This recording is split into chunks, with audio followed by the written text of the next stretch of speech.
कुछ दिनों से बहुत सारे वीडियो है जो हम देखते हुए आ रहे हैं, विशेष करके सताव से संबंधित, जैसे कि मणिपुर है, उत्तराखंड है, और अभी अभी है हमारे बीच जो सताव हो रहा है।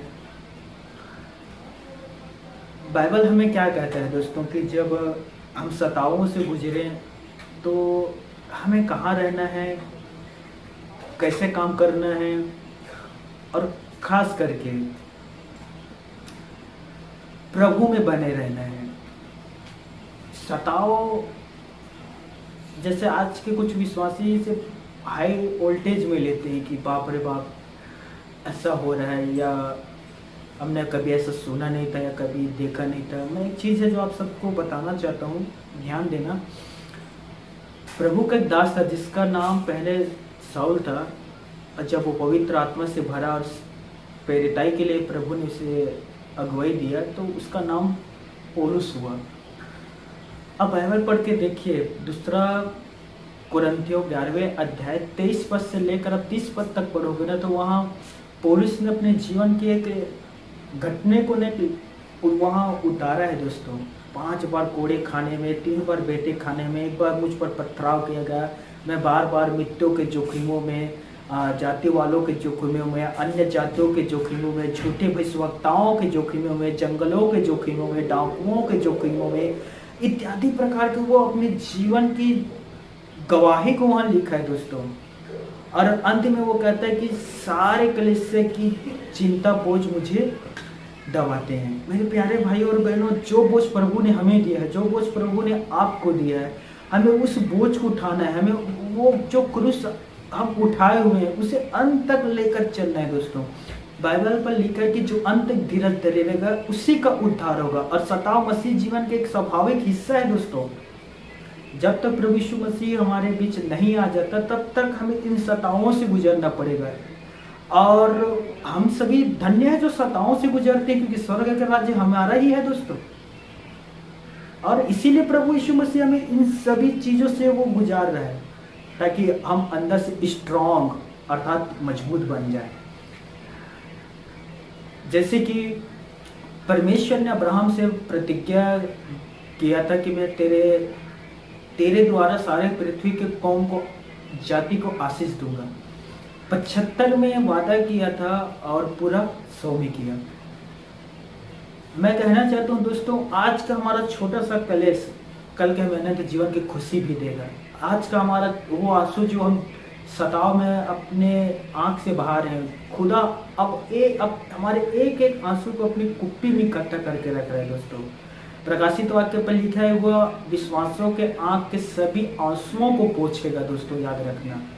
इसके बाद ना तो शोक रहेगा, ना विलाप रहेगा, और ना ही पीड़ा रहेगा दोस्तों।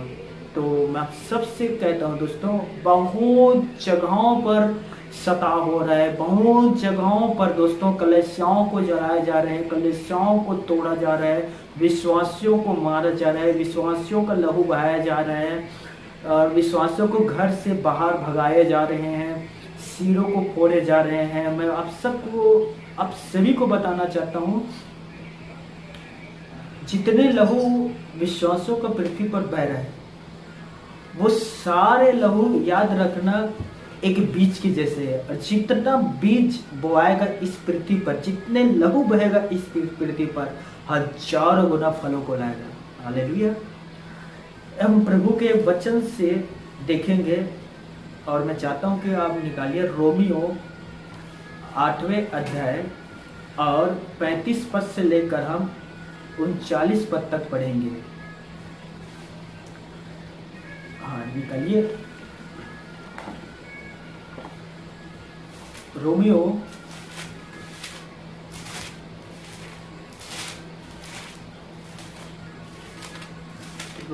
8वें अध्याय 35 पद से लेकर हम 29 पद तक पढ़ेंगे। यहाँ लिखा है दोस्तों, कौन हमको मसीह के प्रेम से अलग करेगा? क्या कलेश या संकट या उपद्रव या अकाल या नंगाई या जोखिम या तलवार? जैसा लिखा है, तेरे लिए हम दिन भर घात किए जाते हैं, हम वध होने वाली भेड़ों के समान गिने गए हैं, परंतु इन सब बातों में हम उसके द्वारा जिसने हमसे प्रेम किया है जयवंत से भी बढ़कर हैं। 38 ध्यान से पढ़ना, ध्यान से देखना है। क्योंकि मैं निश्चय जानता हूं कि न मृत्यु, न जीवन, न स्वर्गदूत, न प्रधानताएं, न वर्तमान, न भविष्य, न सामर्थ और न ऊंचाई 39, न गहराई, न कोई और सृष्टि हमें परमेश्वर के प्रेम से जो मसीह यीशु पर है, ध्यान से सुनना है इस सब वचन को, परमेश्वर के प्रेम से जो हमारे प्रभु यीशु मसीहा में है अलग कर सकेगी। पिता परमेश्वर अपने पढ़े गए कलाम पर हम सभी को आशीष दे। प्रभु के प्रेम से कौन है जो हमें अलग करेगा? क्या क्लेश, सताव, संकट, विपत्तियां, बीमारी, शैतानी परीक्षाएं इत्यादि? मुझे बताओ कौन है जो हमें मसीह के प्रेम से अलग करेगा?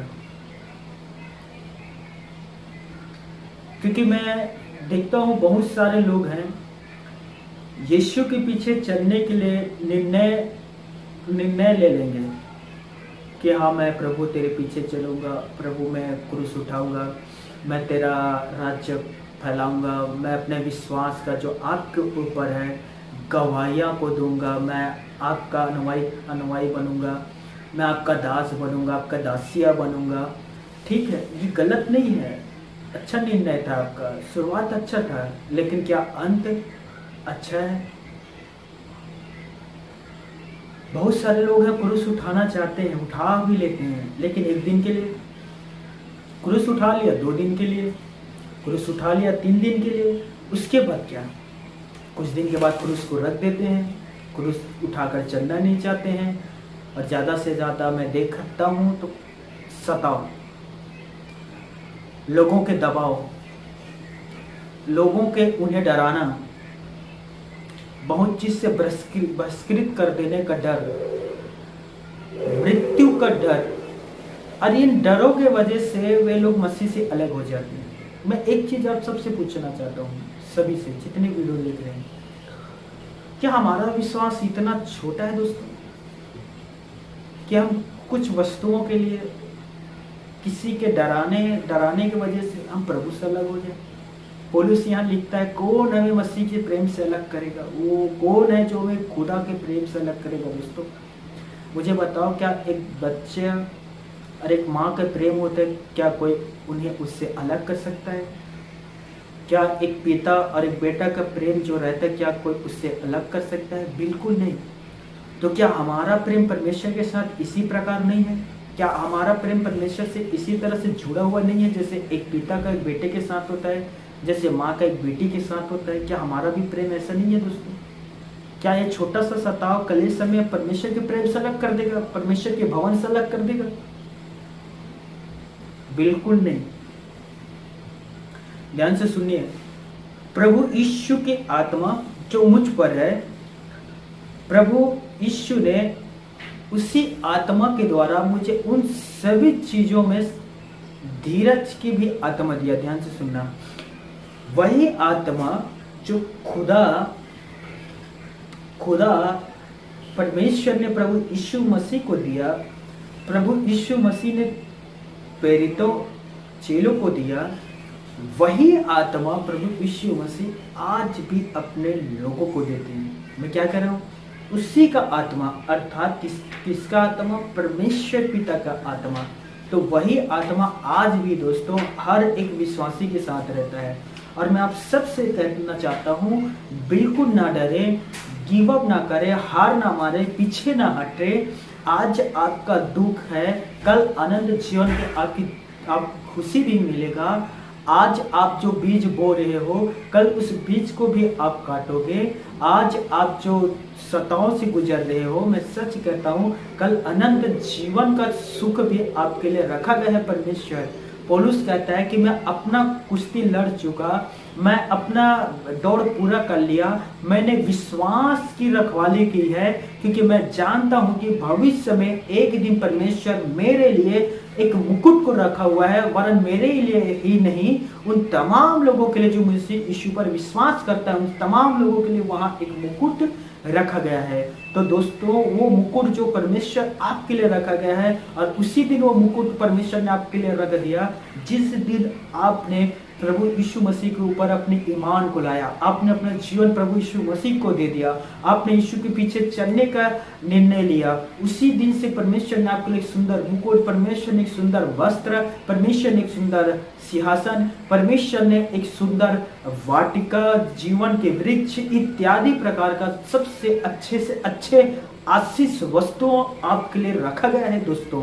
तो हम पृथ्वी पर इन तमाम छोटे छोटे सताओं को आज सह लेते हैं, तो कल हमें खुशी, अनंत काल की खुशी भी मिलने वाला है दोस्तों। हालेलुया।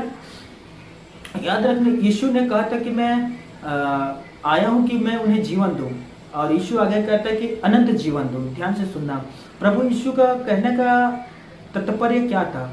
अनंत जीवन। जैसे कि आप और मैं, अभी हम लोग देव में हैं, कल इस देव को छोड़ना पड़ेगा। मैं कुछ ऐसे भाइयों से मिला, मेरा दोस्त जो पहले पृथ्वी पर था, अब नहीं है, वो सो गए हैं, जवानी में ही चला गया। कुछ ऐसे भी देखा हूँ मैं, छोटे बच्चे जो चले जाते हैं, बुजुर्ग जो चले जाते हैं, और जाने जब इस पृथ्वी से वे लोग जाते हैं, मुझे नहीं पता कि कहाँ जाते हैं, है ना। लेकिन एक बात है, मैं जानता हूँ कि खुदा ने हमें अनंत जीवन देने के लिए चुना है। ये हमारा जो जीवन है, ये अनंत जीवन नहीं है दोस्तों। इसके बाद एक जीवन आरंभ होता है, वो अनंत जीवन है, और परमेश्वर ने हमें अनंत जीवन देने के लिए चुना है दोस्तों। यीशु ने एक सुंदर बात कहा, जो शरीर को घात करता है, जो मनुष्य शरीर को घात करता है, शरीर को चोट पहुंचाता है, शरीर में डर उत्पन्न करता है, उस मनुष्यों से मत डरो। मत्ती रचित सुसमाचार 10वें अध्याय और 28 पद, उससे बिल्कुल ना डरो, परंतु उसी से डरो। यह यीशु कह रहा है, उसी से डरो जो शरीर और आत्मा दोनों को अनंत जीवन के लिए नरक में डाल सकता है।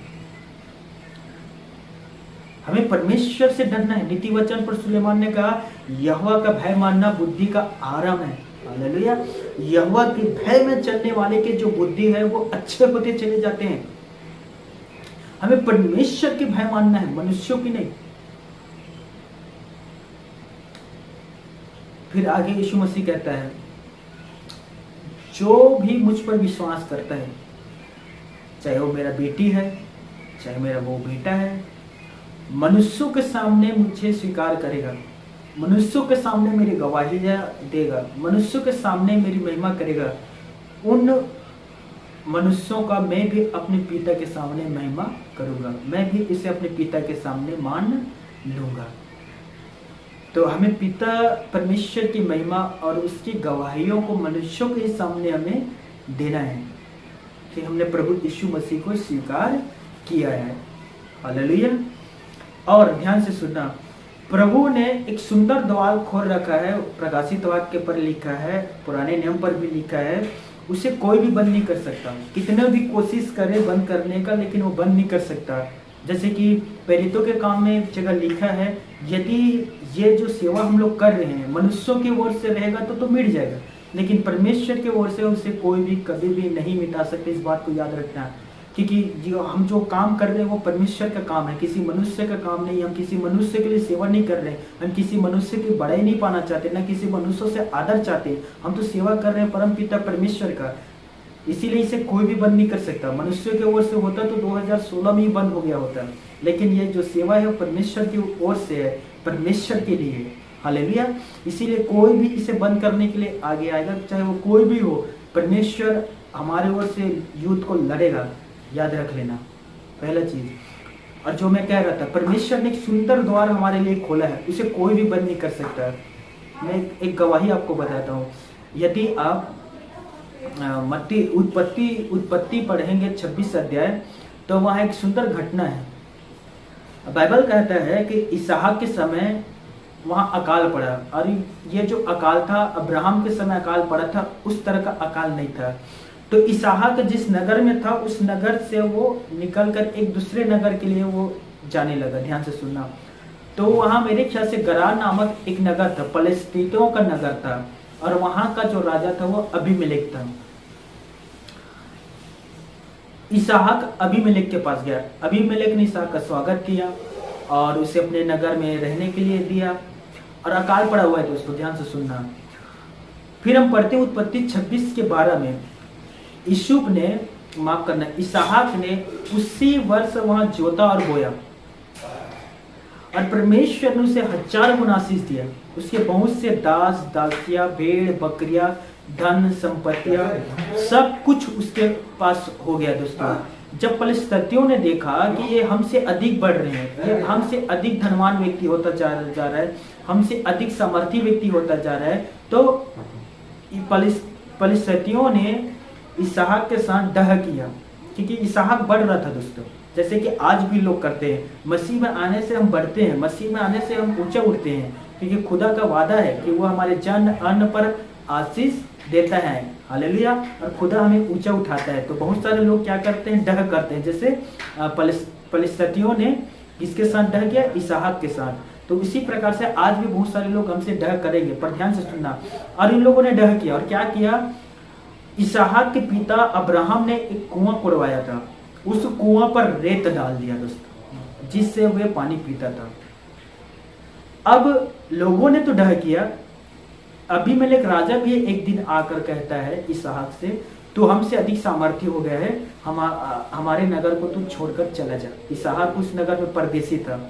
तो इसहाक ने कहा अबीमेलेक से, ठीक है, मैं इस नगर को छोड़कर चला जाता हूँ। वो नगर से जस्ट थोड़ा दूर में जाकर वो एक चट्टान पर अपना तंबू अपना फिर से स्थापित किया दोस्तों। ध्यान से सुनना।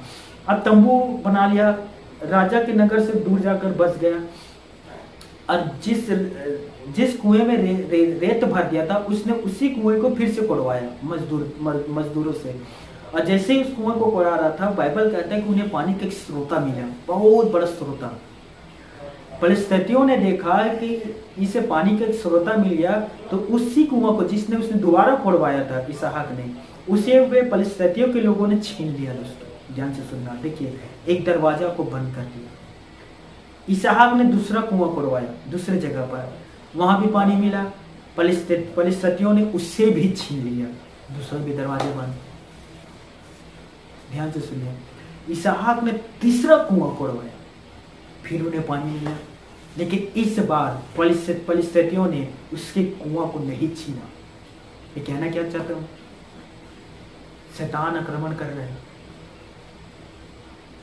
वे कलीसियाओं पर अटैक कर रहे हैं, कलीसियाओं को बंद करने की कोशिश कर रहे हैं, पर उन्हें यह नहीं पता है कि खुदा ने हजारों कलीसिया के द्वार खोल दिया है। कौन है जो कलीसिया को बंद करेगा।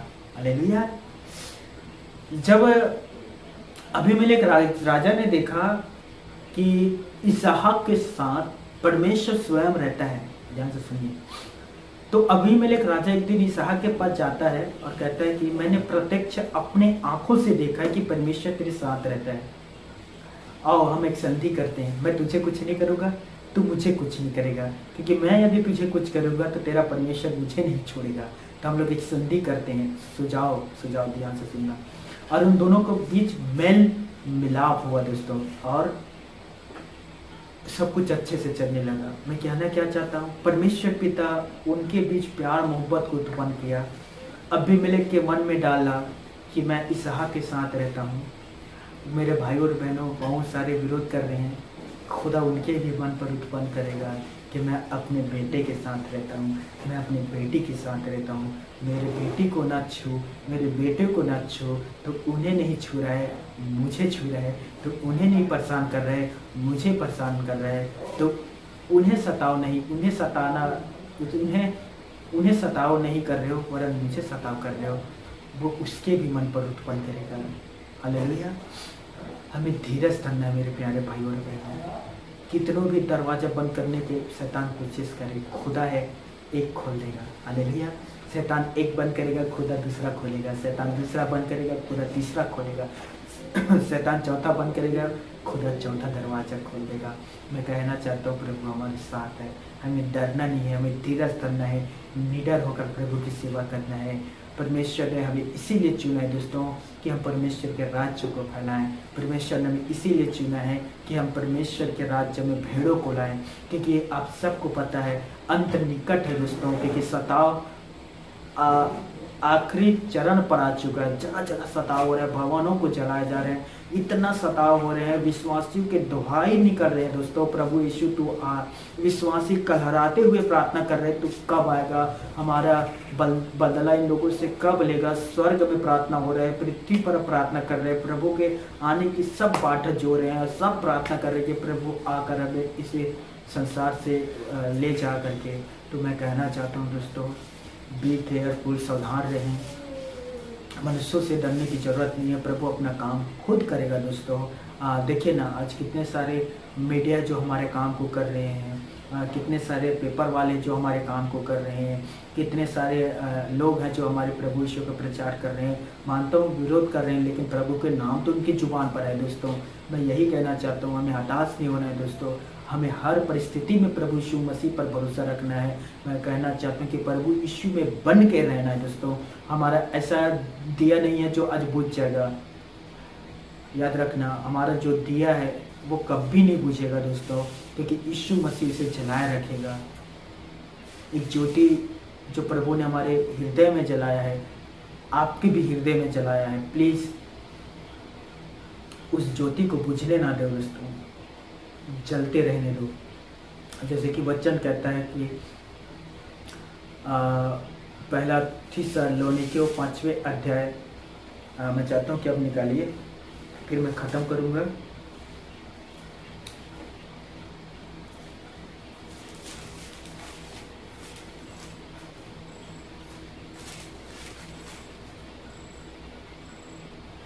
पहला थिस्सलुनीकियों 5वें अध्याय और उसके 19 पद, यहाँ लिखा है, आत्मा को ना बुझाओ। अपने अंदर जो आग जल रहे उसे बिल्कुल ना बुझाओ, शांत ना करना। ना तो एक कलीसिया था जिसका नाम था मेरे ख्याल से लोदिकिया ऐसा कुछ एक कलीसिया था, जो ना ठंडा था ना तो गर्म, गुनगुना था दोस्तों। ना तो अपने आप को तुम लोग ठंडा करो, ना गुनगुना बनो। जो दिया जल रहा है उसे जलने दो, उसे और जलाओ, उसे और जलाओ। जितना सताव हो रहा है उसे और जलाओ, और जितना सताव हो रहा है उतना ही जाकर आप प्रचार करो। प्रभु हमारे साथ है, छुड़ाने वाला हमारे साथ है, बचाने वाला हमारे साथ है। मैं घटना बताता हूँ। एलीशा एक नगर में था और राजा उसे ढूंढ रहा था, तो उसे सूचना मिलता है कि एलीशा ये फलाने नगर में एक जगह है। तो राजा अपने सैनिक के साथ निकल जाते उसे पकड़ने के लिए, वो भी सवेरे। तो एलीशा की कुछ सेवक था, वे सुबह उठता है और चारों तरफ देखता है दोस्तों। तो जब उसके सेवक देखता है चारों तरफ, तो उसे बहुत बड़ा सेना दिखाई देता है। चारों तरफ सेना तैनात है एलीशा और उनके साथियों को पकड़ने के लिए। मैं सुंदर घटना है बता रहा हूँ पुराने नियम से। तो ऐसा हुआ, सेवक वापस भागते हुए एलीशा के पास आया और एलीशा के पास आकर कहता है कि स्वामी, हम चारों तरफ से घिरे हुए हैं और विरोधियों ने हमें चारों तरफ से घेर लिया है। एलीशा ने एक सुंदर बात कहा दोस्तों। एलीशा ने कहा, जो हमारे ओर है उनके ओर से अधिक है। हालेलुया। एलीशा ने कितना सुंदर बात कहा, जो हमारे ओर है, ये जो भीड़ देख रहे हो ना, इससे अधिक वो है। वो सेनाओं का यहोवा है दोस्तों, उसके पास एक दो नहीं बहुत सारी सेनाएं इसीलिए हमें डरने की जरूरत नहीं है। फिर एलीशा ने अपने सेवकों से कहा, बिल्कुल मत डरो, हमारे ओर है, वो बहुत बड़ा सेना है उसके पास, और ये कुछ नहीं है। तब एलीशा ने प्रार्थना किया और कहा कि हे परमेश्वर, इनके आंखों को खोल दे ताकि इन्हें दिखाई दे। अब जैसे ही एलीशा ने यह प्रार्थना किया, परमेश्वर ने उनके सेवकों को आंखों को खोला दोस्तों। और जब उनके आंख खोला तो उन्हें क्या दिखाई दे पर पता है? चारों तरफ, एलीशा के चारों तरफ सामर्थी स्वर्गदूत खड़े हुए थे दोस्तों, चारों तरफ बाड़ा बनाकर। सोचिए परमेश्वर कितना अनुग्रहकारी है, महान है दोस्तों, कृपालु है। वे अपने विश्वासी और अपने संतानों को चारों तरफ स्वर्गदूतों के पहरा लगा कर रखता है दोस्तों। इसीलिए हमें भी डरने की ज़रूरत नहीं है। खुदा हमारे साथ है, वो इसने भविष्य में हमें बचाया, सुरक्षित रखा, वो आज भी हमें बचाएगा, सुरक्षित रखेगा। और ये सब कुछ जो आज हमारे साथ हो रहा है, हमारे भवन के साथ हो रहा है, 17 में हुआ था दोस्तों, 20 में हुआ था, 22 में हुआ था, 23 में हो रहा है, 24 में होगा, 25 में होगा। हमें ये सब चीज़ को नॉर्मली लेना है, जैसे हमारे साथ होते हुए आ रहा है। डरने की ज़रूरत नहीं है। ये शैतान का आग है, आज है कल बुझ जाएगा। समझ में आ रहा है?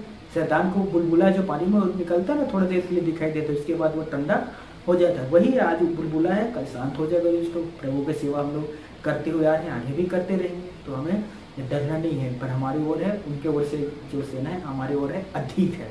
इस बात को हमेशा याद रखना है। और एक बात कहकर ख़त्म करना चाहता हूँ। हमने प्रार्थना किया, आपने प्रार्थना किया, और देखिए प्रभु ने कितना सुंदर रास्ता निकाला दोस्तों। आज कितने सारे पुलिस बल हमारे गांव आए हुए थे और हमें हमारे भवन को प्रोटेक्शन किया, सुरक्षित रखा, और किसी भी प्रकार का हुल्लड़बाजी नहीं हुआ। तो ये सब हमारे प्रार्थना का ही फल है दोस्तों, आप सबके प्रार्थना के ही फल है। और मैंने कहा ना कि हमें डरने की ज़रूरत नहीं है। परमेश्वर किसी के भी मन पर कुछ भी उत्पन्न कर सकता है, क्योंकि वो हमारे बनाना वाला है दोस्तों। तो आई होप, मैं विश्वास करता हूँ आज के वचन से आपको कुछ ना कुछ तो ढाढ़स आपको मिला होगा, आपका मनोबल बढ़ा होगा। और हमेशा मैं, कलीसिया, प्रभु आपके साथ है, डरिए नहीं दोस्तों, हम निकल आएंगे बाहर। और आगे भी कंटिन्यू लगातार प्रार्थना करते रहें, और कि परमेश्वर हमें इसी तरह से सुरक्षित रखे और हमें संभाले, और हम प्रभु के काम करते रहें। God bless you. प्रभु आप सभी को आशीष दे। आमीन।